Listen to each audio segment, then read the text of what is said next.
I'm good. I'm excited to get started. We're finally doing this real time on Blab. Yes, it's happening. Good. So let me go ahead and introduce myself. My name is Allison Herstein Moran, and I'm here interviewing Mira. And Mira is coming in from New York, and she is here because she's going to tell us a little bit about doing a group reading as a psychic intuitive. And she's coming to Annapolis next week, January 23rd. She's doing a group reading, and I'll post a link to that at the end. But I want to just go ahead and jump in and ask Mira to tell us a little bit about herself and what you want us to know about you as a psychic intuitive and doing group readings. So go ahead, get started. Well, thank you. I have had my abilities since I was 8 years old. And at the time I was living in Seattle and my family was moving from Washington to California. Everything significant in my life and as far as my abilities and career all started at age 8. So there was something probably contractual that I had agreed to before I incarnated for everything to come at that age. I'm still working that out. Can you edit this? Not on Blab, but for later use, yes, I can. So why don't we just start with you telling us why don't we start with you just telling us what is a psychic intuitive? No bloopers here, hey? Well, well, hopefully our audience appreciates our spontaneity. Candid. So all of my information comes through my senses, and intuition is actually scientifically based and backed. It exists in the brain and also in the gut, which is what explains the very commonly known gut feeling. I'm also an empath, which means that I actually physically can feel people's medical ailments, feelings, emotions, fears. I can also feel and communicate with those who have passed on, so mediumship as well. And there's many different ways of receiving information. I happen to have 4 of 6 in terms of clairvoyance, clairaudience, clairsentience, and claircognizance. So those are what that all means, is seeing, feeling, hearing, and knowing. And the best way I can describe that in a way that actually makes sense is it's a lot like somebody's text messaging my mind. Like they're giving me information that is unknown to me and presenting it in a very clear way in some ways. And often my information will come in through pictures or metaphors. I also just have feelings of knowing or physically feeling something again, that somebody might have a very a certain chakra might be blocked. They may have a heaviness. There might be a thought that's unspoken, fear. It could be nearly anything. So when that happens, forgive me for interrupting you, but I want to make sure people can understand. One question I think that we might have is, does it happen for the people that you're with or talking to in that moment, or could it be happening for something outside of the people that you're interacting with in the moment? Yeah, I mean, it can happen anywhere at any time and anywhere in the world. So there's no, for me personally and my abilities, I don't have to have any prior information and I don't need any tools. I like to support myself with some tools, but I don't read cards during my readings or use anything else. So if you're in a group reading, how do you determine that the information that's coming to you is related to people that are there? Is there something that you can do to kind of help you stay connected to them in a more focused way while you're with them? Yeah, absolutely. I always do a bit of a meditation and a prayer to my own divine team so that I'm serving the highest good of everybody, and that information comes to me clearly so that I can, this is a service and I really want to serve people and help them unblock and move forward in their life. So I'll ask for divine guidance. And also, if something's unclear, I'll just ask questions. I may get some competing spirits who've passed on that really want to speak. So I'll ask, who is this? Or does anyone have a loved one who's recently passed, or it could be they've passed 20 years ago or more. So you'll kind of try to tune in very clearly into who in the room they're trying to talk to by asking questions in the room to help determine where will you get a sense in the room of, oh, it's someone maybe over in this direction, or there's something that might come through to help you understand who should I be looking at, as I'm asking my questions? Usually, yes. The feeling is the strongest for me. So I can feel who, or I can feel what, if that makes sense. Okay. So you're in front of the group and something comes, and can you maybe explain how that happens? Say someone's there that you feel like it's for them. Can you explain maybe how you get a sense that it's this person or in this area that it's? Yeah, I will ask for clarification from both my divine team and from whomever it is. Okay. So I am also human and I am not foolproof. So I ask for help. I ask questions, and Good. Information is always for the highest good of everybody involved. So. Okay, awesome. So, as you started to become aware of your gifts starting at age 8, can you tell us a little bit about how that's played a role in your life, and maybe how you've used it, or how it's impacted knowing what you're doing, what your path is, and where to go next in your path? Yeah, it was essential that I had my own path of personal development in order to come to be a practitioner. Even though I've had my abilities my whole life, I've only in the past year started to really do this as a business. And it's not always clear for yourself. I have had a really enormous amount of phenomenal teachers and mentors, and I am a numerology path 5, so that means that I like information. And I have 4 college degrees, and I am an eternally curious person, so I'll always be reading and studying something. I couldn't have guessed that this would come together in this way, so that's another really nice gift.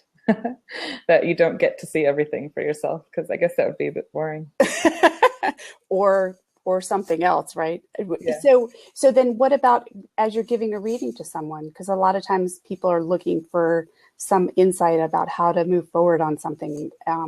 How much information do you get, and how much information feels appropriate to share?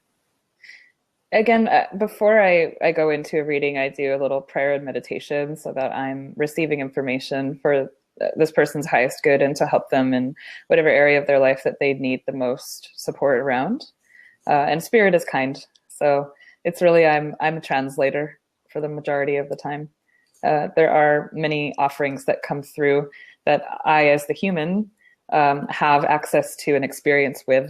So there will be often book titles that I've personally read, or things I've heard about, but I may not have read, or classes that I may not have done myself personally, but that would be beneficial to whoever is receiving the reading. Okay. So tell me about a group reading. Like, what's that experience like for people that are coming to be part of it? Yeah, so it's sort of popcorn style is the way I describe it. Generally, there's a fear of kind of speaking up or going first, but once the first person goes, then everybody wants to go. So it's encouraging in that way. But there are a lot of general things that apply to all of us. We're really shifting in our consciousness, and we're untangling a lot of old ideas and beliefs. So often a message for one is a message for many. And then it will probably get much more individualized when people are asking their own questions about things that are the most important to them. Okay. So do you wait for someone to ask the first question? And is there always someone who's ready to jump in and ask that first question? Usually, yeah. Usually if somebody's quite experienced and ready and has a burning question. Okay. I'm sure that in the social hour that a lot of messages will come, and I'll be able to tune into who is going to benefit from what. Okay. So do you, a thought just occurred to me that it could be like a lot of messages coming through and maybe really take some energy and effort to parse through them. Does that happen? Do you feel like, oh, there's this number of people in the room and all of a sudden there's just information overload at all? Yeah, it's generally information overload. I've learned quite a lot from my teachers and mentors in developing, so I know how to decipher. And also, I may be quiet for just a few minutes as I'm trying to translate again, because sometimes things come in metaphor or pictures, or actually had somebody's Russian grandmother come through speaking Russian, and I don't speak Russian, so I said, I'm sorry, you're going to have to speak English if you'd like to be heard. So far, she hasn't come back in English. Unfortunate for that person, huh? Yeah, I do not speak Russian. I have a very good friend who's Russian, though. So how can people, what are some of the things people can do to really get the most out of the experience? Yeah, I think personally, have an open mind and be willing to receive. Sometimes things are a bit uncomfortable, and again, spirit is very kind. The language is very heavy, so things will come through in a much gentler, a kinder manner for the subjects that are sensitive.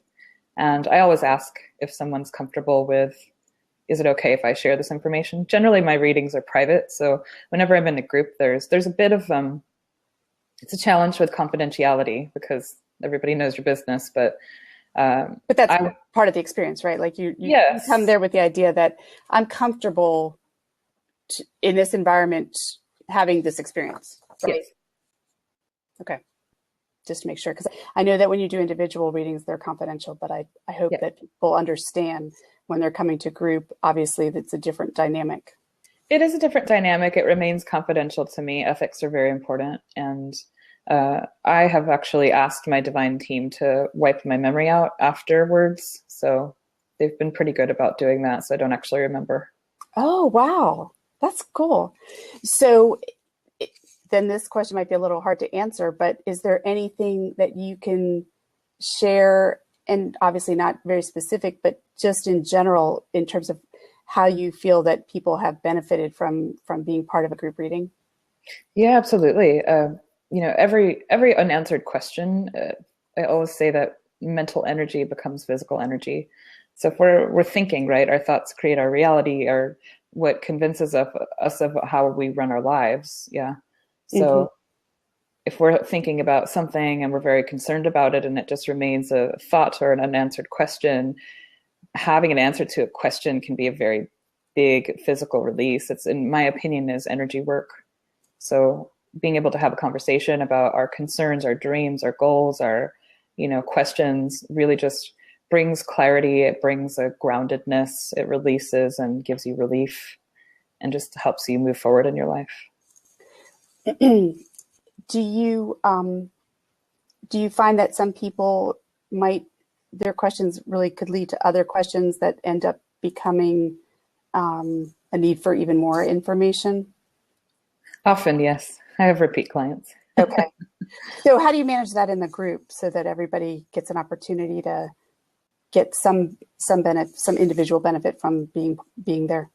I try to limit time for fairness' sake, and then there's an opportunity to book a specially priced private reading with me the following day. Okay, great. Wonderful. So tell me, is there anything that you think people need to know about group readings that we haven't gotten to today?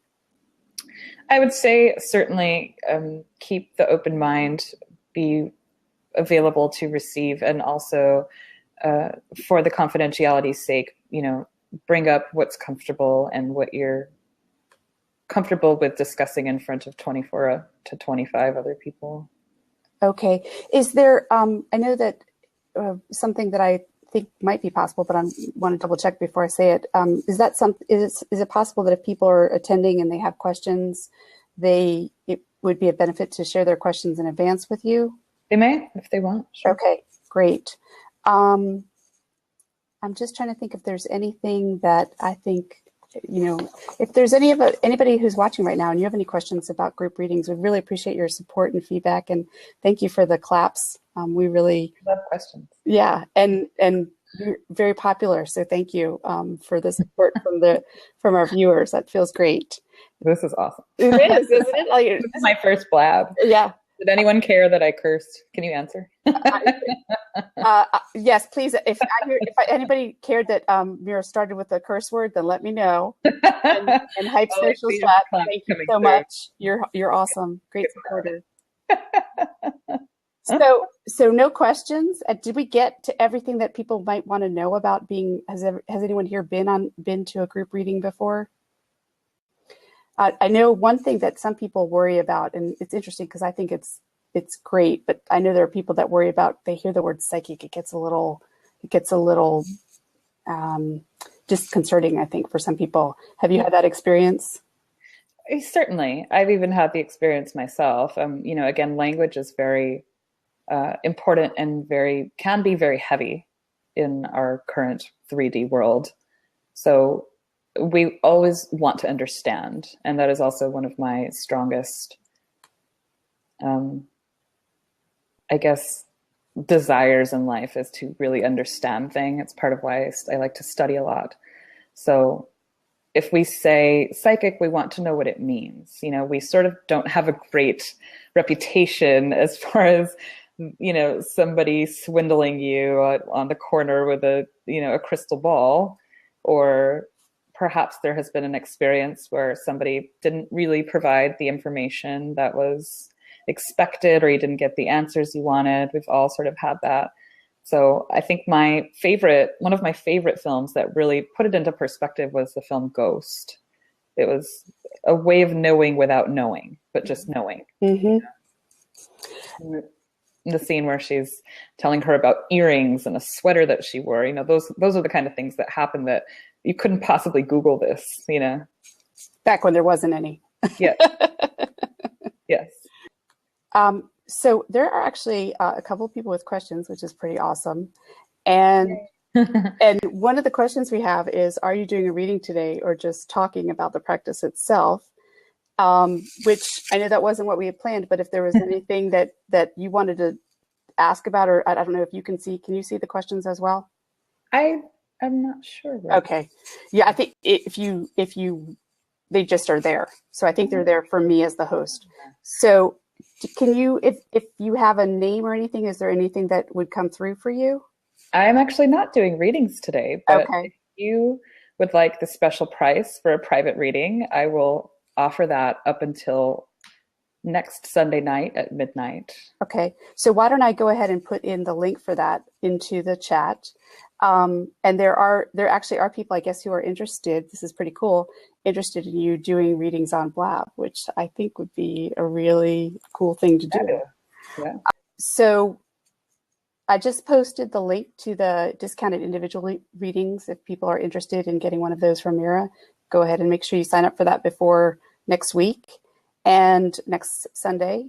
And you can schedule that right online once you pay. And if there are no more questions, I really appreciate your time, Mira, and I'm excited for next Saturday. And hopefully people found this helpful. We really enjoyed doing it. I hope that we'll be doing it again. And I'm looking forward to getting to see what people think about this chat, this conversation, because I think we both would like to do something like this again. Yes? It could happen. Okay. Thank you so much. And we'll look forward to seeing you again on Blab. Okay. Okay. Bye.